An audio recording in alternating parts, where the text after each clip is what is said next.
શ્રી મહાપ્રભુજીએ ગ્રંથ જે લખ્યા છે, કોના માટે લખ્યા? એ પરિશ્રમ મહાપ્રભુજીએ કોના માટે લખ્યો? એ પરિશ્રમ કોના માટે મહાપ્રભુજીએ લીધો? આપણા માટે લીધો. જો આપણે વલ્લભની કંઠી બાંધીને ફરતા હોઈએ તો આપણામાં એટલી નમક હરામી ન હોવી જોઈએ કે એક આચાર્ય આપણા માટે આટલો પરિશ્રમ લીધો અને એને વાણીને ગ્રંથનો સ્વાધ્યાય કરવાને આપણે બહિર્મુખતાનું કારણ સમજીએ. શ્રી હરિરાયજી એમ નથી સમજતા. તદ્ગ્રંથાર્થાવ બોધાર્થ, એ ગ્રંથનો અર્થનો આપણે બોધ થાય એટલે જે મહાપ્રભુજીના શરણાગતો છે એમનો તમે સહારો લો. વિહિતાતિ પ્રયત્ન કહી દુત્સંગ વર્ગિચઈ સંગ પ્રાપ્ત્યાશાયુતૈરપી, અને તમને ભગવત સંગ પ્રાપ્ત થાય એ આશાથી તમને એમનો સત્સંગ કરવો જોઈએ. એવી રીતે નહીં કે આ બાપા છે કે આ બાપી છે ને એમને આ કરશે ને એમને ફલાનું કરશે. અરે ભાઈ, બાપા બાપી મરવાની તૈયારી પર છે. આજે નહીં તો કાલે મરી જશે. એ જશો હશે, જવું હશે ત્યાં જશે, ગોલોકમાં જશો તે ગોલોકમાં જશે, જે ભૂલોકમાં જશો તે ભૂલોકમાં જશે. પણ તમારે જે સત્સંગ કરવો છે એનો એક હેતુ તમારી પાસે, મરાઠીમાં કહેવત છે, બાપ દાખવ નહીંતર શ્રાદ્ધ કરા. એટલે બાપ દેખાડ નહીં તો શ્રાદ્ધ કર. એમ એક હેતુ આપણો સ્પષ્ટ હોવો જોઈએ કે આચાર્ય ચરણના જે આચાર્ય ચરણની જે વાણી છે એનો અમને સત્સંગ કરાવતા હો તો સત્સંગ કરવું છે. નહીં તો તમે કેટલાય સંત પુરુષ હો, તમને આદર છે, પણ સત્સંગ અમને એ હેતુથી નથી કરવો, વ્યક્તિનો સત્સંગ નથી કરવો, મહાપ્રભુજીના વાક્પતિની વાણીનો સત્સંગ કરવો છે. તદ્ગ્રંથાર્થાવ બોધાર્થ, એ આપણી પાસે નિકષ હોવું જોઈએ. બહિર્મુખ કથંચન, કથંચન એક વાત સમજો. કથંચન એટલે શું?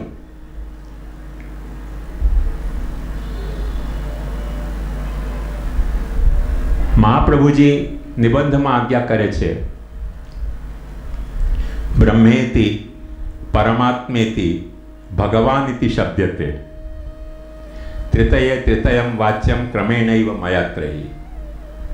જે કૃષ્ણનું નિરૂપણ હું કરવા જઈ રહ્યો છું, જે કૃષ્ણનું નિરૂપણ હું કરવા જઈ રહ્યો છું, જે શ્રી કૃષ્ણને હું એમ કહી રહ્યો છું કે નમો ભગવતે તસ્મૈ કૃષ્ણાય અદ્ભુત કર્મણે રૂપનામ વિભેદેન જગત ક્રીડતિ યોયત, એના કેટલા પાસાઓ છે?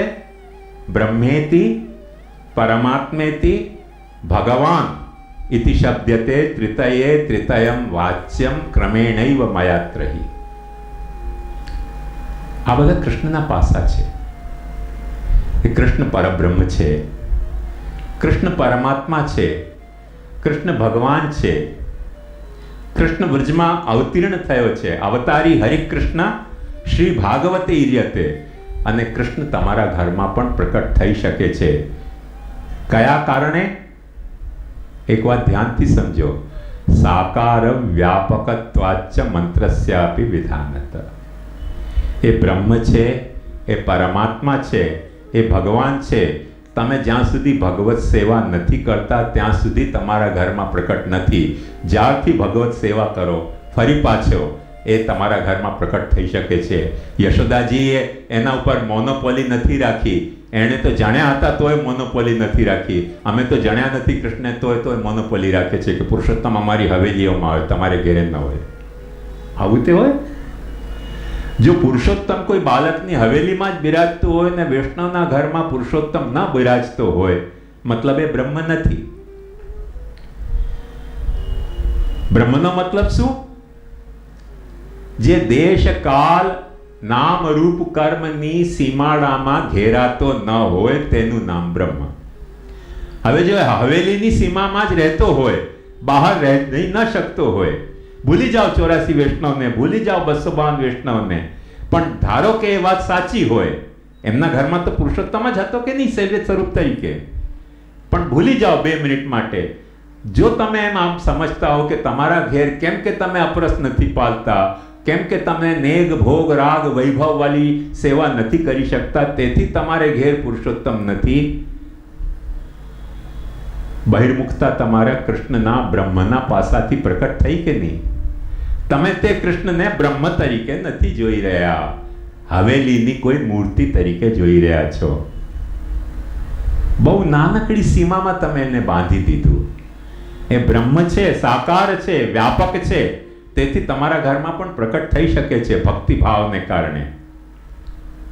પરમાત્મા બ્રહ્મેતિ પરમાત્મેતિ. પરમાત્માથી બહિર્મુખતા કેવી રીતે આવે? પરમાત્માથી પણ બહિર્મુખ થઈ શકાય છે. કેવી રીતે? પરમાત્મા એટલે શું? કે જે આપણે ભીતર બિરાજતો હોય. હવે આજકાલ ડોક્ટર તો ઓપન હાર્ટ સર્જરી કરે છે, ક્યાંય પરમાત્મા દેખાતો નથી. ભાઈ સાહેબ, પણ એ રીતે પરમાત્મા ભીતર નથી બિરાજતો.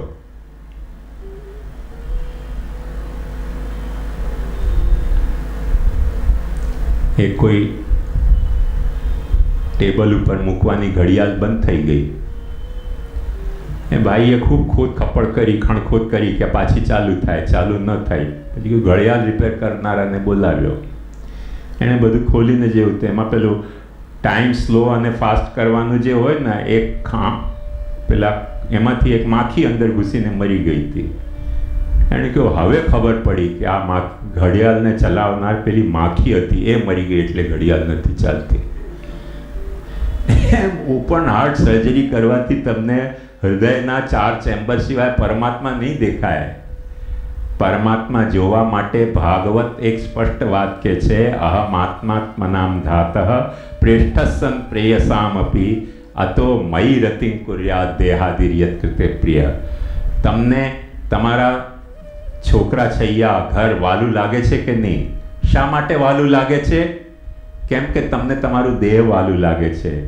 ભાગવત કહે છે તમને તમારું દેહ શા માટે વાલું લાગે છે? કેમ કે તમને તમારો આત્મા વાલો છે. પછી ભાગવત ક્વેશ્ચન કરે છે કે આત્મા તમને શા માટે વાલો લાગે છે? એના ભીતર પરમાત્મા બિરાજી રહ્યો છે. ઓપન હાર્ટ સર્જરીથી ખોલીથી જોવાથી દેખાવાનો નથી, પણ તમારા ભીતર તમને જે વાલ પ્રકટ થઈ રહ્યો છે કે નહીં ભગવાન માટે, ભગવાન માટે જે તમને વાલ પ્રકટ થતો હોય તો પરમાત્મા તમારે ભીતર બિરાજે છે. હવે તમે કહો છો કે અમને તો વાલ જ નથી પ્રકટ થતો. એ તો વાલ કરનારા અમે કોણ? દાસાનું દાસ. અરે ભાઈ, દાસ તરીકે પણ તમને સ્વામી પ્રત્યે વાલ પ્રકટ થઈ રહ્યો છે કે નહીં? હમણાં જ એક બેન મને કહેતા હતા કે તબિયત ખરાબ થઈ ગઈ, સેવા થતી નથી, ઠાકુરજીએ ભગવત પ્રતિબંધ કરી દીધો. એવું કેવી રીતે થાય? એટલે આ શરીર સુધરતું જ નથી. આ બહુ શરીર સુધરતું નથી, મરી જશે, પાછો નવો શરીર મળી જશે. ન મળે. એમાં ભગવત પર પ્રતિબંધ તમે માની કેવી રીતે લીધો? એટલે જેના ઉપર આપણું વશ ન ચાલતું હોય તેનું નામ ભગવત પ્રતિબંધ. કોઈ પણ માણસ અમરપટ્ટો તો લખાવીને નથી લાવ્યો. અમે બાળકોએ મરવાના તો છે, હવે તમે એને નિત્યલીલા પ્રવેશ કહો. નિત્યલીલા પ્રવેશ કહો, જે નામ આપવાનું, પણ મુદ્દલ વાત તો એ છે ને કે આ દેહ ટકવાનો તો નથી ને નથી. ચાહે એને નિત્યલીલા પ્રવેશ કહો કે ગોલોકવાસ કહો કે કૈલાશવાસ કહો, નામ કાંઈ પણ આપો, આ દેહ ટકવાનો નથી. તે ભગવત પ્રતિબંધ છે. ભગવત પ્રતિબંધ આવા ક્ષુદ્ર હોઈ શકે નહીં. ભગવત પ્રતિબંધ ક્યારે આવે?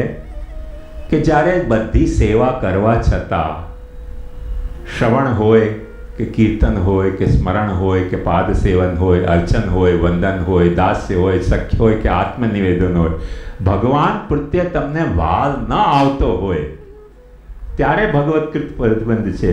હવે કાલે તો શરદી થઈ ગઈ, બોલે ભગવત પ્રતિબંધ છે. બ્લડ કોલેસ્ટ્રોલ વધી ગયા, બોલે ભગવત. અરે ભગવત પ્રતિબંધ નથી, મઠડીનો પ્રતિબંધ છે. મોહનથાળ મઠડી વધારે ખાય તેનું પ્રતિબંધ છે. ભગવત પ્રતિબંધ એમાં કેવી રીતે થયો? મઠડી તમે ખાધી કે ભગવાને ખવડાવી? તમે જબરદસ્તી તમે ખાધી. હવે એનો પ્રતિબંધ તમને થતો હોય, મઠડી મોહનથાળ ખાઈને એનાથી બ્લડ કોલેસ્ટ્રોલ વધતો હોય, એનાથી ડાયાબિટીસ વધતી હોય, એને ભગવત પ્રતિબંધ શા માટે માનવો? એ ભગવત પ્રતિબંધ નથી. તમને પ્રભુ પ્રત્યે શ્રદ્ધા ન જાગતી હોય, શ્રદ્ધાને જગાડવાના બધા ઉપાય કરવા છતાં પણ, તો ભગવત પ્રતિબંધ છે. એ તો તમે સાજા હો તો એ થઈ શકે છે, અને માંદા હો ને, મેં મારી આંખથી જોયું છે, મારી આંખથી જોયું છે. હું ભાવનગર ગયો હતો, માજીને ઊભા થવાની શક્તિ નહોતી, ઘસડીને સેવા કરતા હતા. 70-80 વર્ષની ડોહી, અને આખી સેવા પોતે કરે. ઊભી ન થઈ શકે અને આખી સેવા પોતે કરે. મેં મારી આંખે જોયું છે એક ભાઈને કે કોમામાં ગયા, 10 દિવસ કોમામાં રહ્યા, પણ ગીતાના 16મો અધ્યાયનો પાઠ કોમામાં ચાલતો હતો. તો ભગવત કૃપા એ હતી કે ભગવત પ્રતિબંધ આ છે? હું એને ભગવતકૃત પ્રતિબંધ નથી માનતો, હું એને ભગવત કૃપા માનું છું કે માણસ સજાગ હોય ત્યારે ગીતા નથી સ્મરણ કરી શકતો. એ કોમામાં ગયો ત્યારે પણ ભગવદ્ ગીતાનો 16મો અધ્યાય બોલી રહ્યો હતો. એ ભગવત કૃપા છે. કોમામાં જવું ભગવતકૃત પ્રતિબંધ નથી.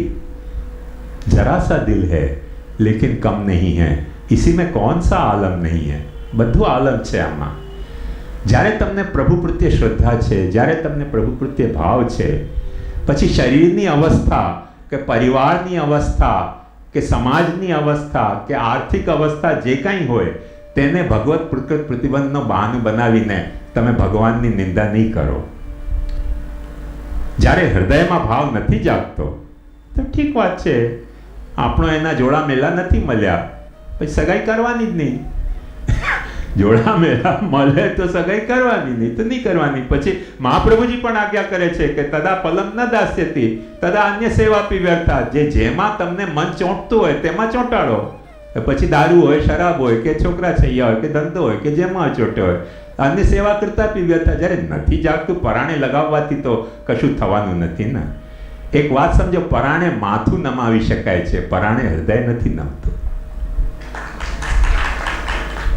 હૃદય પરાણે નથી નમી શકતું. નિગાહોને દેખી મોહબ્બત ને માની, તેરી લાજવાબી, તેરી બેમિસાલી, તેરી લાજવાબી, ઉન આંખોं का आलम गुलाबी गुलाबी. તો હૃદય તો જ્યાં નમતું હોય છે ત્યાં નમે છે.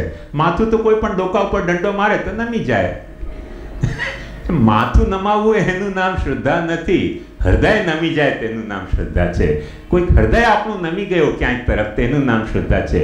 હૃદય નથી નમી રહ્યું તો ભગવત પ્રતિબંધ છે.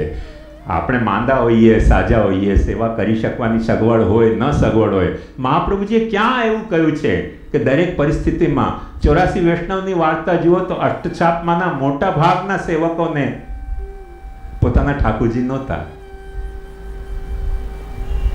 સ્મરણ પરાયણ હતા, કીર્તન પરાયણ હતા. આપણે ઘેલછા જગાવી છે, આપણે ઘેલછા જગાવી ખોટી કે બ્રહ્મ સંબંધ આપી દો. કેમ કે આપણે બ્રહ્મ સંબંધને બ્રહ્મ સંબંધ તરીકે નહીં લઈને ભ્રમ સંબંધ તરીકે લઈએ છીએ કે કોઈ ગૌલોકમાં જવાની કે બેઠકમાં ઝારી ભરવાની કે ભ થવાનો કોઈ આ સર્ટિફિકેટ છે. એ સર્ટિફિકેટ નથી. બ્રહ્મ સંબંધ તો ત્યારે જ આપવાનું હોય જ્યારે તમારાથી તમારા ઘરમાં સેવા નપતી હોય. એ વિના જો તમે બ્રહ્મ સંબંધ લો છો તો લીધેલું ફોકટ અને આપેલું ફોકટ. એક પથ્થર ઉપર વાક્ય લખીને રાખો કે જ્યારે સાથે નથી રહેવું ત્યારે હસ્ત મિલાપ કરવું ફોકટ. કોઈ છોકરો કોઈ છોકરી એમ કે હસ્ત મિલાપ કરાવી દો, સાથે રહેવાની હમણાં સગવડ નથી. કોઈ પોતાની દીકરી આપશે, કોઈ પોતાનો દીકરો આપશે. એ પુષ્ટિ માર્ગમાં ખોપડી સિવાય બધું જ ચાલે છે. હજારની તાદાદમાં બ્રહ્મ સંબંધ આપી દે, એના પાછા કમિશન એજન્ટો નિમી દે કે એક વૈષ્ણવને લાવ 10 રૂપિયા તમે લઈ જજો. હવે આ કમિશન એજન્સી આપીને આપેલા બ્રહ્મ સંબંધથી ખરેખર બ્રહ્મ સંબંધ થાય છે? નથી થતો. તમારી ખોપડી ન ચાલી અને અમારી ખોપડી ન ચાલી. હા ભાઈ હરખા, આપણે બેઉ સરખા, એટલે આ ધીકતો ધંધો ચાલી રહ્યો છે. ધંધો સારો છે, બહુ સારો છે, અર્થ પુરુષાર્થ છે, કરવો જ જોઈએ, પણ ભગવાનનો ધંધો ન કરવો જોઈએ, ભક્તિનો ધંધો ન કરવો જોઈએ. ભક્તિની ગરિમા જાળવો. ભક્તિની ગરિમા તમે જાળવશો, ભક્તિ તમને જાળવશે. અને ભક્તિમાં એ સામર્થ્ય છે કે ભક્તિ તમને જ જાળવશે એટલું જ નહીં, ભગવાનને પણ ભક્તિ જાળવતી હોય છે. ભગવાનની એક લાચારી તમને બતાવું કે ભગવાન દર વખતે ભક્તિ નથી જાળવી શકતા. શિશુપાલ સામે હતો, ભગવાન ક્યાં ભક્તિ જાળવી શક્યા? મુક્તિ જાળવી એની, ભક્તિ ન જાળવી શક્યા. કંસ સામને હતો, ભગવાન ક્યાં ભક્તિ જાળવી શક્યા? ભગવાન ભક્તિને જાળવી નથી શકતા, પણ ભક્તિ ભગવાનને જાળવી શકે છે. તે મહાપ્રભુજી આજ્ઞા કરે છે કે તદ ભાવે સ્વયં વાપી મૂર્તિં કૃત્વા હરે ક્વચિત પરિચર્યામ સદા કુર્યાત તદ્રૂપમ તત્ર સ્થિતમ. જો તમારામાં ભક્તિ ભાવ હશે તો સુરતમાં તો પરેનું ઉદાહરણ છે કે નહીં? આપણે એની એ બેઠકને ધંધો બનાવી દીધો. એ તો આપણી ખોપડી નથી ચાલતી ને બધું જ ચાલે છે હિન્દુસ્તાન એમ્બેસેડરની માફક. તેનો પ્રમાણ છે. બાકી પરેને ઠાકોરજી ક્યાં પધરાવવામાં આવ્યા હતા? વાંચો પરેની વાર્તા. ઠાકોરજી નહોતા પધરાવવામાં આવ્યા. ગુસાઈજીના પાદુકાથી ટકરાવીને કોઈક એક કંકડ પથ્થર એના તરફ ગયો, એણે પરે તરીકે એને પધરાવ્યા સેવામાં. પણ એનો હૃદયમાં ભક્તિ ભાવ અખંડ હતો, પરમાત્માથી એ બહિર્મુખ નહોતો. એટલે ઠાકોરજીને પણ કહી શકતો હતો કે યાર આપણે બંને બે પાતલ માંગીને આવીશ તારે, એક પાતલથી મારું કામ નથી ચાલતું. અને ગુસાઈજીએ કબૂલ રાખ્યું કે ના ના હવે એને બે પાતલ આપો, કેમ કે પરે ભૈયા ને માટે એક બીજી પાતળ પણ જોઈશે એને. એ કઈ રીતે? પથ્થરના ટુકડા ને, પથ્થરના ટુકડો ની વાત નથી, હૃદયના ભક્તિ ભાવની વાત છે. હૃદયમાં એને પરેના માટે પરમ ભક્તિ ભાવ હતો કે પરે ભૈયા મારો ભાઈ છે અને એની મારે સેવા કરવી છે, અને એક પાતલ હું ન ખાઈ શકું. તમે બધા ઢોકળા ફાફડા ગાંઠિયા એકલા ખાઈ જાઓ છો ને હવેલીમાં ખાલી પર્સ ને નોંધાવી આવો છો રૂપિયા ભોગ ધરવાના, અને એમાં તો તમને શું મળે? જે ખાઓ છો ઘરમાં સ્વાદ લઈ રહ્યા છો એમાં તમને કોઈ દિવસે ભગવાન યાદ આવે છે? તમારે ભીતર પરેનો ભાવ નથી ને. પરેનો ભાવ હોવો જોઈએ. પરેનો ભાવ છે તો તમે પરમાત્માથી બહિર્મુખ નથી. પરમાત્મા જે ભીતર બિરાજેલો છે એ બહાર પથ્થરના ટુકડામાં પ્રકટ થઈ જશે. તદ ભાવે સ્વયં વાપી મૂર્તિ કૃત્વા હરે ક્વચિત પરિચર્યામ સદા કુર્યાત.